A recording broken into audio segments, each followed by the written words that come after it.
அன்னக்கிளி வள்ளிக்கண்ணன். 5ஆம் தலைப்பு. கலகல சிரிப்பொலி. எட்டிப் பிடித்து குதறி கிழிக்க நீண்ட கோர கரத்தின் நகங்களிடையே சிக்காமல் தப்பியோடும் சிட்டுக்குருவி போல் பாய்ந்து நழுவிய அன்னக்கிளி எண்ணியிருக்க முடியாது, பூனையின் பிடிக்கு தப்பி வந்து நாயின் பிடியிலே அகப்பட்டு கொள்ள நேரிடும் என்று. ஆனால் அதுதான் நிகழ்ந்தது. வெறிபிடித்த எயிலூர் ஆந்தையிடம் அகப்பட்டு கொள்ள விரும்பாது பாய்ந்து ஓடி படிக்கட்டிகளில் இறங்கினாள் அவள். கால் தவறி கீழே விழுந்து விடுவதும் சாத்தியமே என்று அஞ்சி தயங்கவும் நேரமில்லை அவளுக்கு. ஆந்தை தொடர்கிறானோ என்று திரும்பி பார்க்கவும் மனமில்லை. கண் மூக்கு தெரியாமல் ஓடுவது என்பார்களே, அப்படி விழுந்தடித்து ஓடிய பாவையின் கீழாடை விழும்பி இசைக்கேடாக ஒரு காலில் சிக்கி தடை செய்யவே அவள் ஒரு படியில் நிலை குலைந்தாள். தடுக்கி விழுந்தாள். தலைக்குப்புற விழுந்து மண்டையில் அடிபட்டிருக்க வேண்டியதுதான். ஆனால் இருளோடு உள்ளே புகுந்த ஆந்தையை வழிமறிக்க முயன்று போராட நேர்ந்ததால் அன்னக்கிளி முதலிலேயே திறந்த கதவை அடைக்கவும் இல்லை, தாளிடவும் இல்லை. அவள் கோபத்தோடு கொதிப்போடு ஆந்தையை தாக்க வேண்டும் எனும் வேகத்தோடு வாள் எடுத்து மேலே செல்வதில் முழு கவனத்தையும் செலுத்தி நின்றதால் திறந்த கதவு திறந்தே கிடந்தது. தோப்பின் பக்கமிருந்து ஒரு உருவம் மெதுவாக நகர்ந்து வந்து சுவரோரமாக ஒண்டி ஒதுங்கி முன்னேறி திறந்த வாயிலின் வழியாக தாராளமாய் உட்புகுந்தது. உயரே நடக்கும் குழப்பத்தை உணர்ந்து தனக்குரிய வேலை வரும் என்று பெரிய கதவின் பின் செறித்திருந்த கனத்த இருளில் மறைந்து நின்றது. இப்போது அதற்கும் ஒரு வேலை வந்தது. வேறற்ற மரம்போல் நிலைகுலைந்து விழுந்து கொண்டிருந்த அன்னக்கிளியை வேகமாக முன்வந்து பாதுகாப்பாக ஏந்தி கொண்டன இரண்டு கைகள். தரையில் விழப்போகிறோம் என்று பதறிய யுவதி எவருடையோ அணைப்பிலோ சிக்கிக் கொண்டதை உணர்ந்தாள். உண்மையான பயத்தால் அலறினாள். கீழே விழாமல் அவளை தாங்கிக் கொண்டவன் தனது மார்போடு அன்னத்தை சேர்த்து பிடித்தபடி வெளியே ஓடினான். அவள் பயம் அதிகரிக்கவே அன்னம் இருளின் ஆழத்தை குத்தி ஊடுருவும் கூறிய கூச்சி குரலில் மீண்டும் கத்தினாள். இருட்டில் பதுங்கியிருந்த இருள் மனத்தினன் அவள் வாயை முரட்டுத்தனமாக பொத்தினான். அவள் அவனுக்கு ஒரு சுமையாக தோன்றவில்லை என்பதை அவன் அலட்சியமாக அவளை பிடித்தபடி வேகமாக வெளியேறியது நிரூபித்திருந்தது. வெளி உலகை மூடி மறைத்திருந்த தேய்பிறையின் அசட்டு நில ஒளியில் அவள் முகத்தை பார்க்க முடிந்தது. ஆஹா, கிளிதானா என்று உற்சாகத்தோடு முணுமுணுத்த அவன் அவளை மேலும் அதிக ஆர்வத்தோடு மார்பில் அணைத்து கொண்டு நடந்தான். அன்னக்கிளி கைகளால் அவனை அரைந்தும் கால்களை உதைத்தும் அவனுக்கு சங்கடம் விளைவித்தாள். மாடியில் திமுதிமுவென்ற ஓசை கேட்டது. யாரோ வருகிறார்கள் என்று எண்ணினான் அவன். சிறிது தொலைவில் காவற்காரர்களின் கூவல் எழுந்தது. அவன் தோப்பினுள் மறைந்து விடலாமா என்று தயங்கினான் ஒரு கணம். அப்பொழுது அவன் பார்வையில் அழகான வண்டி தென்பட்டது. மங்கிய நிலவொளியிலும் மிடுக்காகவும் வனப்போடும் தோற்றம் காட்டிய 2 கருநிற குதிரைகள் பூட்டிய அழகிய வண்டி அங்கு எப்பொழுது வந்தது, ஏன் நிற்கிறது, எவருடையது, யாருக்காக காத்திருக்கிறது என்பது எதுவுமே அவன் மனதில் உறுத்தவில்லை. தனக்கு அருமையான வாய்ப்பு என்றே கருதினான் அவன். இறுக்கி மூட பெறாமலே அடைப்பட்டிருந்த கதவை திறந்தான் அவன். உள்ளே யாரும் இல்லை என்று உணர்ந்ததும் உவகையோடு தன் கையில் இருந்த அழகு மூட்டையை அவன் வண்டினுள் விடுத்தான். கதவை இழுத்தி சாட்டிவிட்டு வண்டி ஓட்டுவோனுக்கு உரிய இடத்தில் தாவி ஏறி அமர்ந்து குதிரைகளை முடுக்கினான். கடகடவெனும் ஒளி எழுப்ப சக்கரங்கள் உருளலாயின. அதை கேட்டதும் தான் மாடியில் இருந்த எயிலூர் ஆந்தை அவசரமாக கீழே இறங்குவதற்கு திரும்பினான். அப்பொழுதுதான் அமுதவல்லி வீசி எறிந்த விளக்கு அவன் கணுக்காலில் மோதி அவனது இயக்கத்துக்கு ஊறு செய்தது. குதிரைகள் ஓடும் சத்தம் எழவும் ஆந்தை கால் வேதனையும் பொருட்படுத்தாமல் நகர முயன்றான். அமுதம் அவனை தாக்கலானாள். என்ன இருந்தாலும் அவள் மெல்லியல் வள்ளிதானே.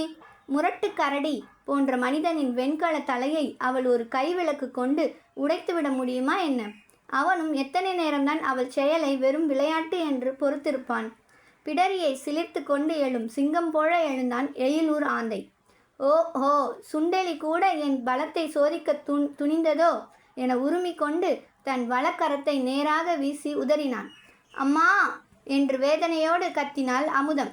அந்த முரட்டு கைப்பட்ட இடம் அவளது கண்ணாடி கன்னம் ஆகும். மலர் போன்ற மென்தன்மை பெற்றிருந்த கன்னம் சிவந்தது, வீங்கியது.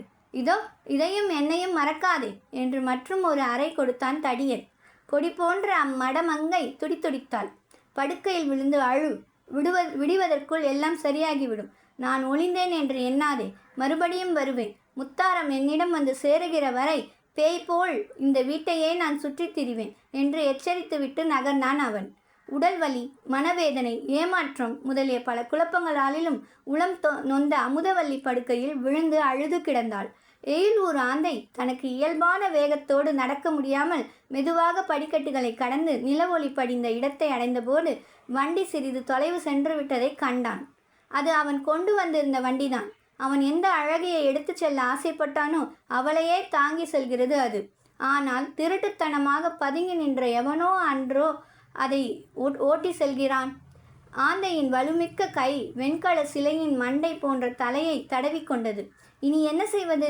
கண் முன்னாலே தனது உடைமையையும் தான் ஆசை வைத்த அழகு பொருளும் பறிக்கப்பட்டு தன்னை விட்டு விலகி போவதை பார்த்தபடி நிற்க வேண்டிய செயலற்ற தன்மை தனக்கும் வந்துவிட்டதே என்று குமைந்தான் அவன்.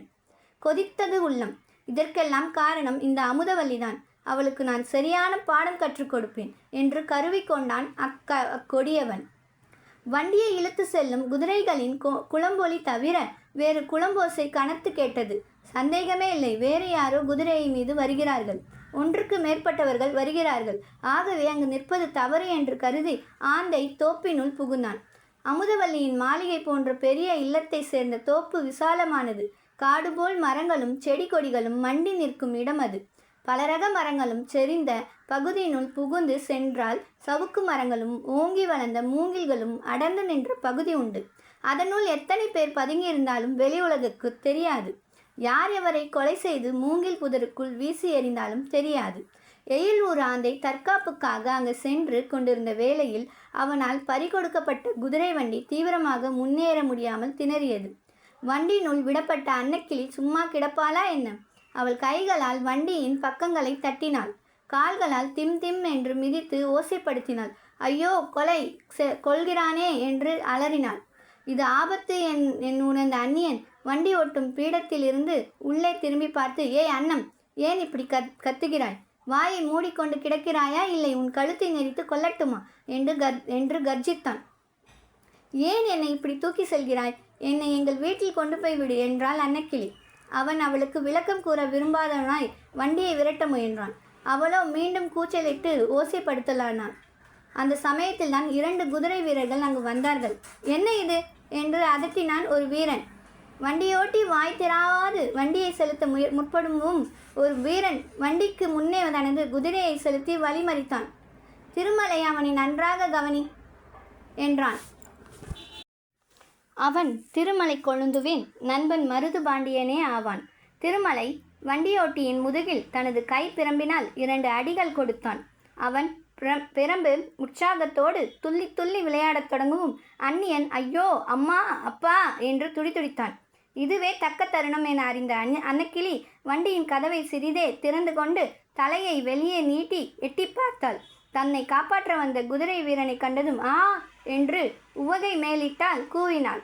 அதனால் கவனம் களைய பெற்ற திருமலை கொழுந்து அவள் பக்கம் தலை திருப்பியதும் ஓஹோ என்று மகிழ்வுடன் கூறி உற்சாகத்தால் உதடுகளை குவிட்டு சீட்டி அடித்தான். பால் நிலவில் வெண்மையாய் பளிச்சிட்டது சந்திரவட்ட முகம். அங்கே கருவண்டுகள் போன்ற இருவிழிகள் குறுகுறுத்தன. செவ்வாம்பல் நிற இதழ்களில் சிறு நகை முகிழ்ந்திருந்தது. அந்த முகத்தை, அவ்விழிகளை, புன்னகைக்கும் அந்த உதடுகளை அவன் எப்படி மறக்க முடியும்? கொற்கை பட்டினத்தின் வீதி வழியே அந்தி நேரத்தில் குதிரை மீது உலா வந்தபோது பலகனியின் பின்னே பௌர்ணமி நிலவு போல் தோன்றி அவன் உள்ளத்தில் நிலை பெற்று விட்டதல்லவா அந்த முகம். கண்வழி புகுந்து உள்ளத்தில் நிறைந்து பின் நீங்காது இடர் செய்து கொண்டிருக்கும் அமுதமும் நஞ்சும் போன்ற பார்வையை சிந்தும் சுடர் விழிகள் அல்லவா அவை. அவற்றை அவன் எவ்விதம் மறத்தல் கூடும்? ஓ, நீயா என்றான் அவன். அன்னக்கிளி ஆனந்தத்தின் உருவமாகி வண்டியிலிருந்து வெளியே குதித்தாள். மருது பாண்டியன் கலகலவென சிரித்தான். அவன் ஏன் சிரிக்கிறான் என்று அறிய மற்றிருவரும் அத்திசை நோக்கினர். திருமலையின் கவனம் வேறு பக்கம் திரும்பிவிட்டதை உணர்ந்த வண்டியோட்டி தப்பினோம் பிழைத்தோம் என்று பதறி அடித்து கீழே குதித்து ஓடலானான். அவன் முதுகில் தனது நீண்ட வாளின் பின்புற பிடியினால் ஒரு அறை வைத்து வழி அனுப்பினான் மருது. வீரன் போல் வந்து வீணன் முதுகை கைகளால் தடவ முயன்று உடம்பை நெளித்து கொண்டு ஓடியது வேடிக்கை காட்சியாக அமைந்தது. அதை கண்டு திருமலையும் சிரித்தான். அன்னக்கிளியின் கிண்கிணி நகையாளியும் அத்துடன் இணைந்து புரண்டது.